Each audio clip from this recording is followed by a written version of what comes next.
Hello student. Now I am going to revise MySQL and the topic is how to create table. Okay. After creating the database, now it is time to create tables for the database. Table, it is consists of rows and columns. A column is used to represent fields. That means in a table there are many fields available.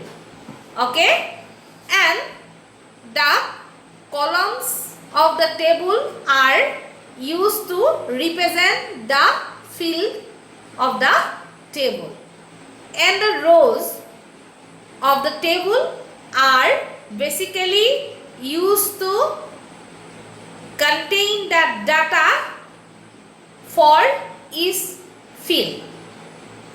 Okay, so this is the use of rows and column of the table, and columns are used to represent the field and the rows are used to represent the data or to enter the data for a particular field.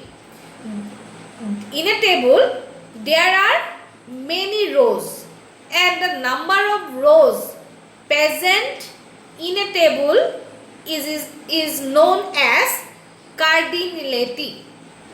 That is known as cardinality of the table. And the number of columns, that is we have many columns in a table, and that number of columns are known as degree of the table. Okay. Now student, when you are going to create a table for the database, you have to follow some rules for naming the table. That means we are going to give a name for the table, and you have to follow some rule at the time of give the name of the table. Okay. The number 1 is a table name can have a maximum of 30 characters. That means when you give a name, that name should contain 30 characters, not greater than 30 characters. It is within 30 characters. Number 2, it can contain characters capital A to Z or small a to Z and number 0 to 9 combination. That means you give the name of the table, that is the combination of capital or small letters of English alphabet, or you can use the numbers, that is the combination of 0 to 9. The third rule is a table name should begin with an alphabet.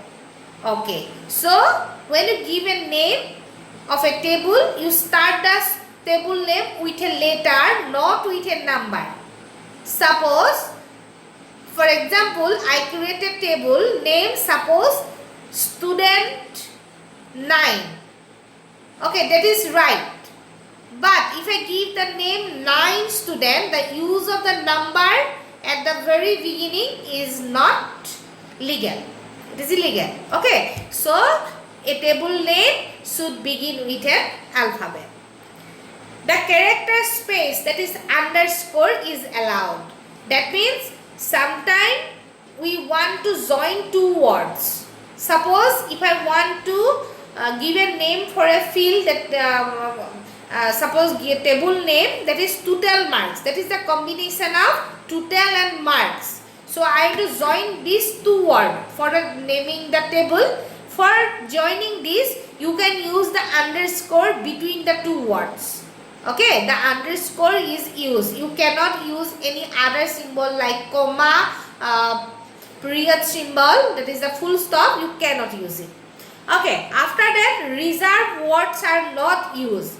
For example, create, select and alter. That means create, select, alter, these are the SQL command, isn't it? These are reserved. Okay, you cannot use these reserved word for giving a name of a table. Okay, so these are the rules for naming a table.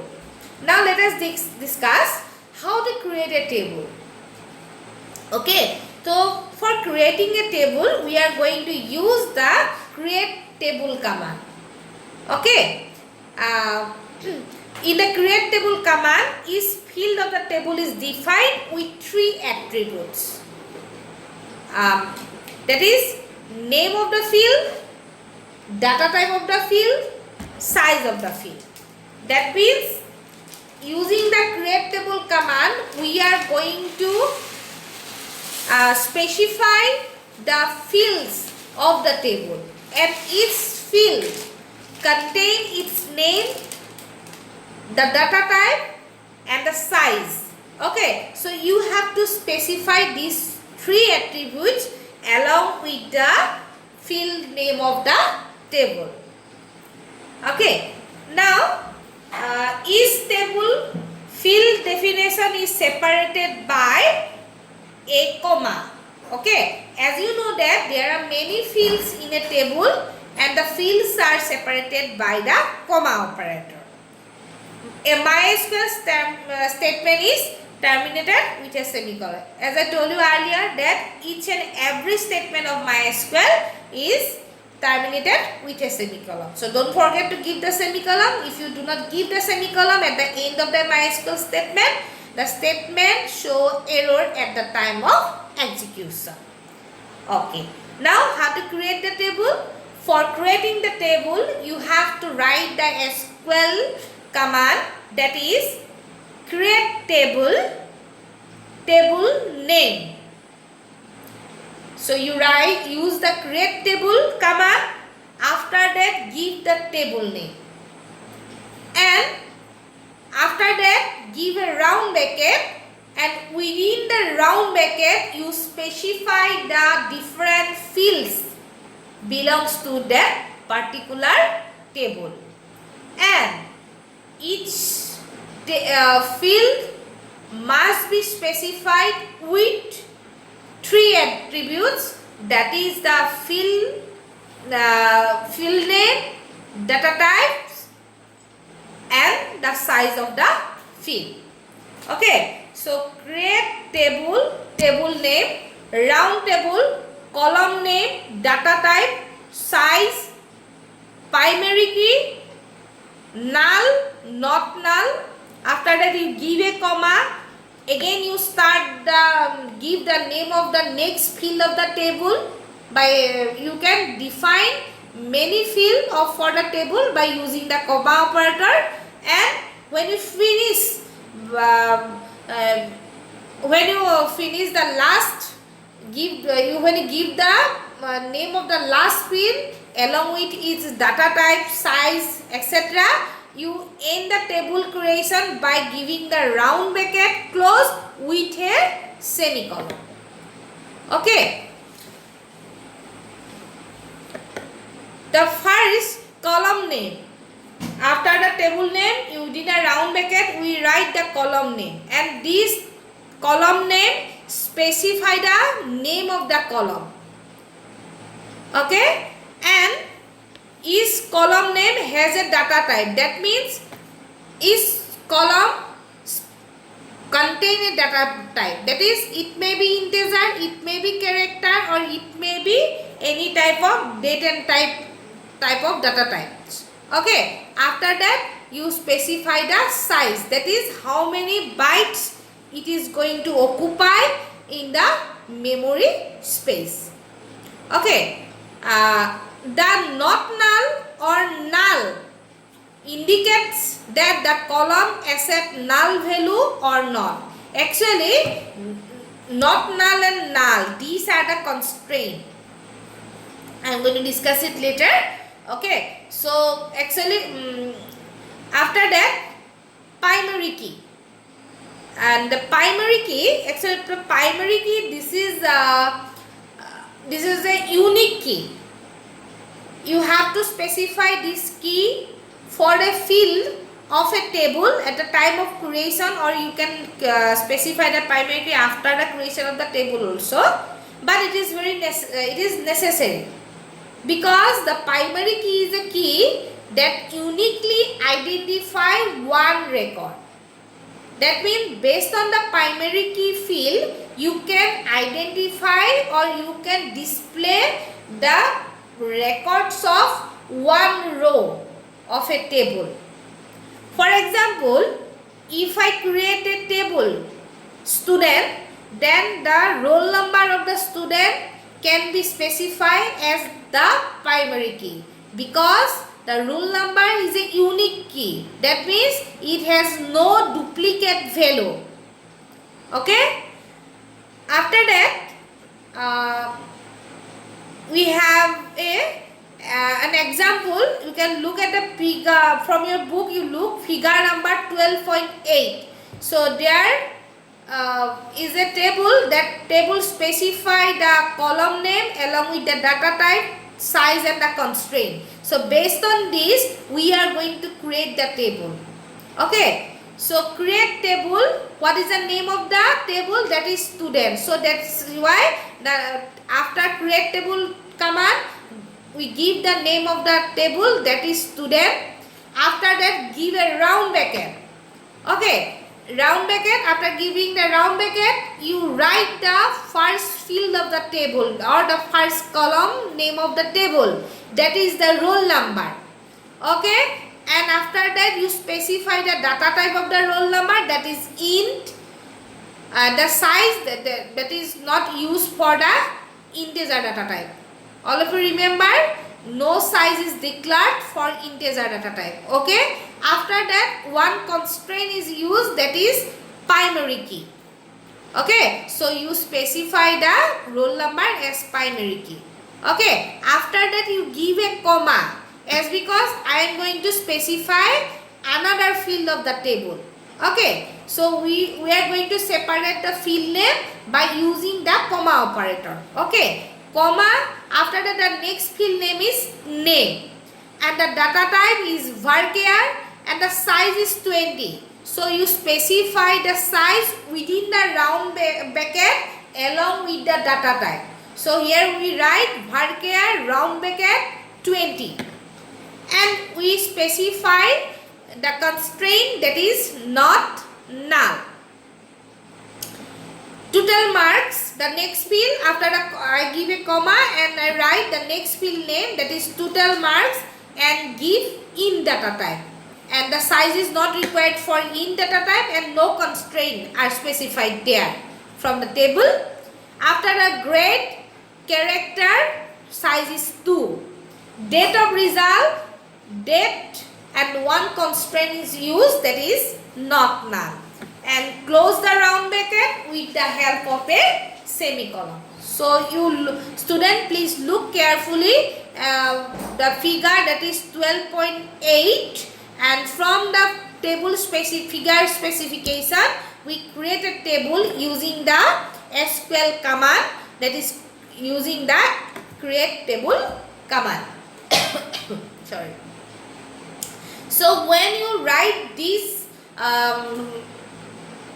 the SQL statement, you execute it, then in the execution screen, you notice one table is created with the specified column name.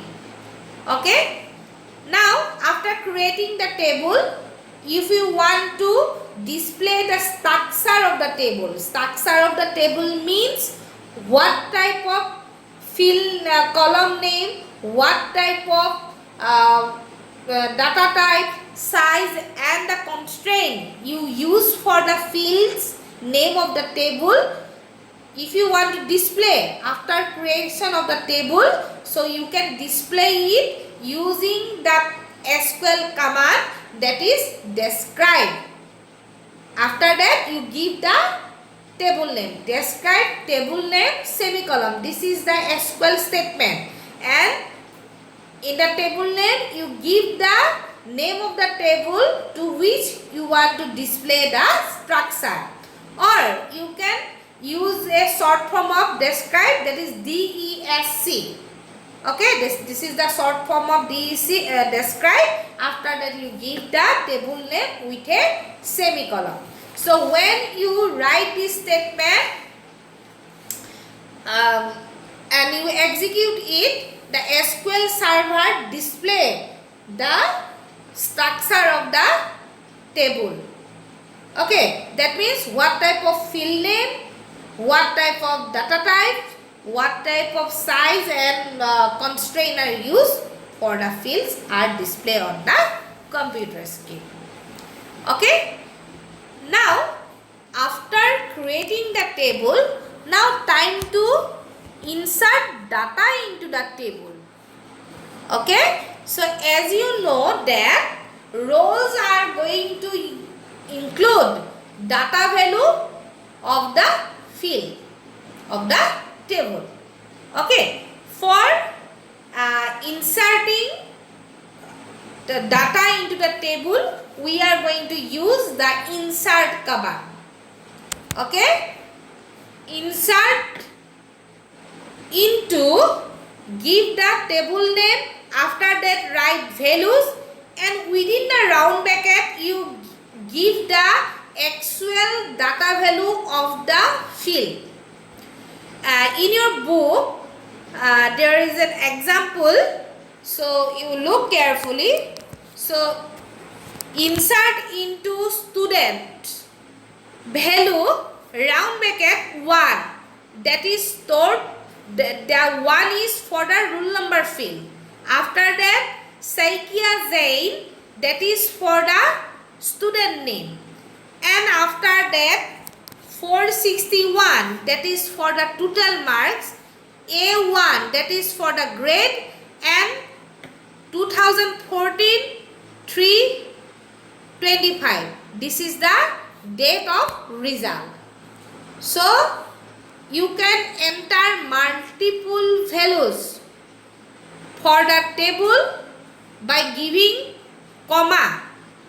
You can separate the values that are entered in the table by giving comma. For that you look at the figure number 12.13. There you notice how to enter multiple data value into a table. Okay. So when you execute, after writing the SQL command, you execute it and MySQL server display all the entered data on the computer screen. Okay, now next move to how to changing the structure of a table. That means once you create the table and if required, after creating the table, you can create the structure of the table. Okay, and for creating, changing the structure of a table, we are going to use alter table command. Okay, and it is used to modify the structure of an existing table. Okay. By using the alter table command, we can perform add or delete columns. That means we can add a new column to the table, or we can delete a existing column for the table. Change the data type of an existing column. If required, you can change the data types of an existing column. Rename column or the table itself. Okay, that means you can rename the column, or you can also rename the table also. Delete the table. If required, you can also delete the table. Add, delete primary key or not null constraint. Okay, so we can delete the primary key, that is specified at the time of table creation. You can also delete it, or the null constraint. Okay. Now, how to creating a new column in an existing table. And the syntax for creating a new column in a table is alter table, table name, add, new column name, data type size, comma, new column name, data type size, round bracket close, semicolon. Okay, so from this syntax it is clear that you use the alter table command. So that's why we are using alter table command After that you give the name of the table. That means to which you are going to put a new column. You are going to create a new column. Okay, so you give the table name. After that you write add, and after that give the round bracket and write the new column name along with the attributes that are the data type and the size of the column name. Okay, so you can create many multiple columns for an existing table, and that can be done by using the comma operator. Okay, now look at the figure number 12.14. There is an example. Alter table student add remark varchar 30. So by using this command we are going to create a new column. The column name is remark and the table name is student, and with remark we are giving the data type and the size. That is, the remark is data type of varchar and the size is 30. And in the figure 12.14 you notice a new column is created. Okay,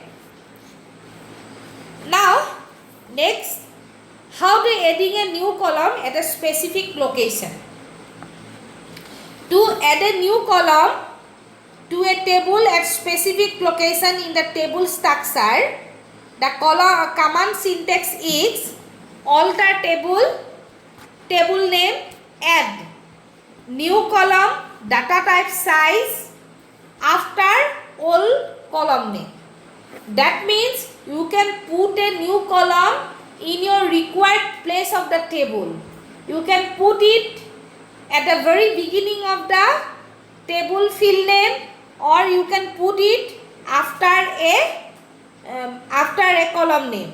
So here in this command we use the after, and look at the page number 211. There is an example, alter table student. That means we are going to alter the table that is name is student at percentage.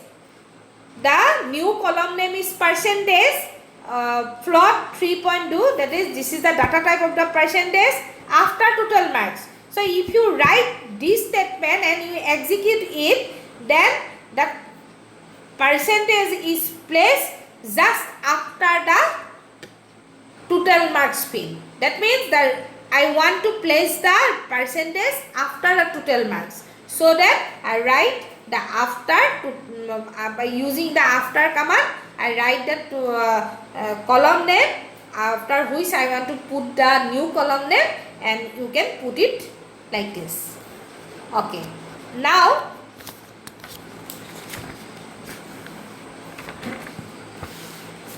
how to modify existing column. The next is modify. Modify means change the data type of an existing column by using alter table command. That means I want to alter, or I want to modify the existing data type of a particular field. For that you can write alter table, table name, modify. Within the round name, give the column name, data type and the size. Okay, so and we can use the after or the first keyword to put the specific column in a particular place of a table. Okay, next, renaming existing column.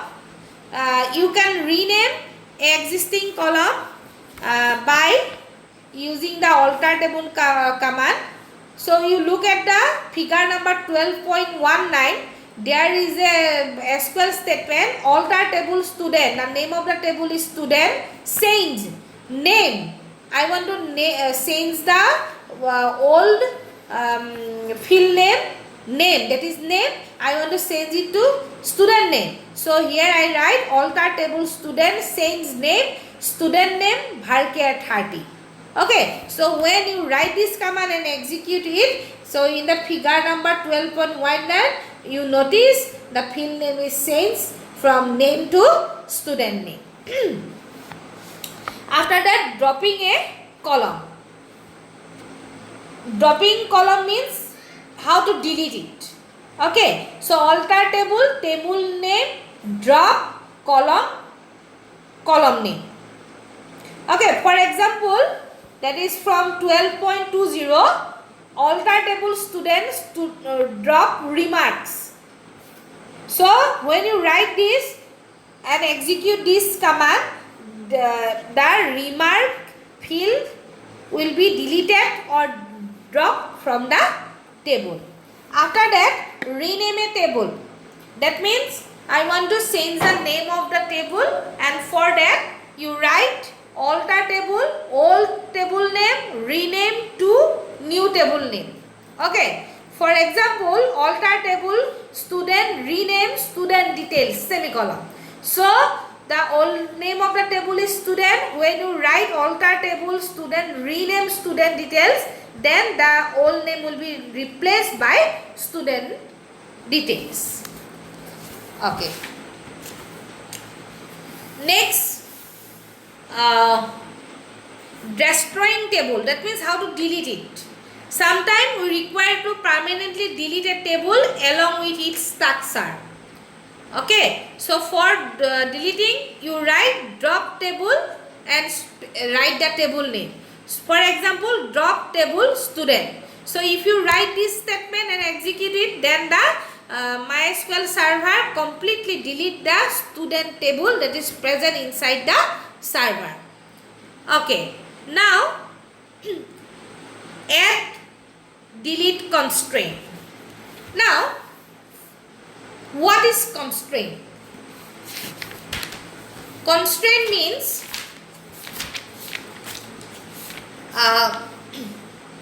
these are the rules that helps ensure the validity of the data while entering it in a table.